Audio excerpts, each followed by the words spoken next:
আসসালামু আলাইকুম।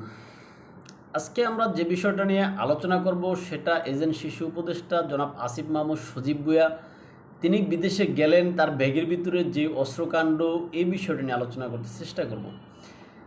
এই যে আসিফ মাহমুদ সজীব ভুঁইয়া বিদেশে গেলেন তার ব্যাগের ভিতরে অস্ত্রকাণ্ড এই বিষয়টা নিয়ে আমাদের স্বরাষ্ট্র উপদেষ্টা তিনি বললেন যে এটা আসলে সিম্পল একটা বিষয়, আসলে এটা কোনো মারাত্মক কোনো বিষয় না। এখানে তিনি যে অস্ত্রের কথা উল্লেখ না করে সেখানে তিনি বুলেট বা এরকম কিছু পাওয়া গেছে এই বিষয়টা উল্লেখ করছেন। এখন সব মিলিয়ে বলা যায় যে সরকারও এই যে উপদেষ্টার পক্ষে ছাপাই গাচ্ছে বা আমাদের স্বরাষ্ট্র উপদেষ্টাও এই যে উপদেষ্টা আসিফ মাহমুদ সজীব ভুঁইয়ার পক্ষে ছাপাই গাচ্ছেন। এখন এই যে এটা হোক ম্যাগাজিন বা অস্ত্র অথবা বুলেট, এটা যদি বাংলাদেশের যেই যে সিস্টেম আছে এখানে যদি এয়ারপোর্টের সিস্টেমে ধরা না খেয়ে যদি বিদেশের কোনো এয়ারপোর্টে ধরা খেত তাহলে তো তার জেল জরিমানা নিশ্চয়ই হতো, কিন্তু আমাদের দেশের হওয়ার কারণে তার জেল জরিমানা বা কোনো শাস্তি এখানে হয়নি। এখন এই যে তার শাস্তি হয়নি এর কারণে আমাদের রাষ্ট্রের যারা অন্যান্য ব্যক্তিরা থাকবেন তারা মূলত আরও এখান থেকে উদ্বুদ্ধ হবেন। এখন কেননা আরও উদ্বুদ্ধ হওয়ার কারণ এই জন্য যে এখানে শাস্তি হয় না অন্যায় করলে।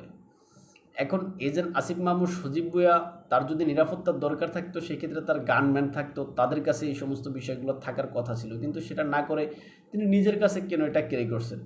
এখন এর পিছনে আমার কাছে মনে হয় অন্য কোনো কারণ আছে। এখানে মনে হয় যে বড় ধরনের অর্থ তিনি পাচার করতেছিলেন, আর এই পাচারকৃত অর্থের খোঁজ যাতে কেউ না জানে বা কোনো মিডিয়া লক্ষ্য করতে না পারে বা কোনো প্রশাসন ধরতে না পারে বা বুঝতে না পারে, এই জন্য তিনি মানে জেনে বুঝে সজ্ঞানে এই বুলেটের নাটক সাজাইছেন। এটা হোক বুলেট হোক অস্ত্র যেটাই হোক তিনি এই নাটক সাজাইছেন।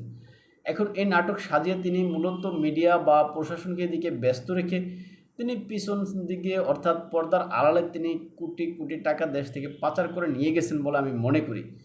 সুতরাং এই বিষয়ে সংশ্লিষ্ট কর্তৃপক্ষ বা দুদক হিসেবে যারা আছেন তাদের এই বিষয়গুলো লক্ষ্য রাখা উচিত যে এরকম কোনো কিছু আড়াল করে আসিফ মাহমুদ সজীব ভুঁইয়া যে এই কাণ্ড ঘটাইছেন কিনা। যদি এই কাণ্ড তিনি ঘটিয়ে থাকেন এরকম কোনো কিছুর আড়াল করার জন্য, তাহলে তাকে যথাসম্ভব আইনের আওতায় নিয়ে আসা উচিত। কেননা রাষ্ট্রের কারিগরি টাকা এখান থেকে পাচার হচ্ছে, ইতোমধ্যে পাচার হচ্ছে, এগুলো শুধুমাত্র যেন আওয়ামী লীগ সরকার পাচার করছে সেই দায় দেয়া এখান থেকে যদি অন্যরা সরে থাকতে চান সেটা হবে বোকামি।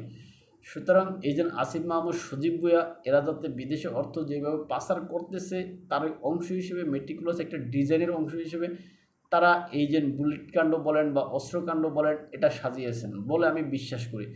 সুতরাং তাদেরকে আইনের হাতে আনা উচিত এবং আইনের হাতে সোপর্দ করা উচিত বলে আমি মনে করি।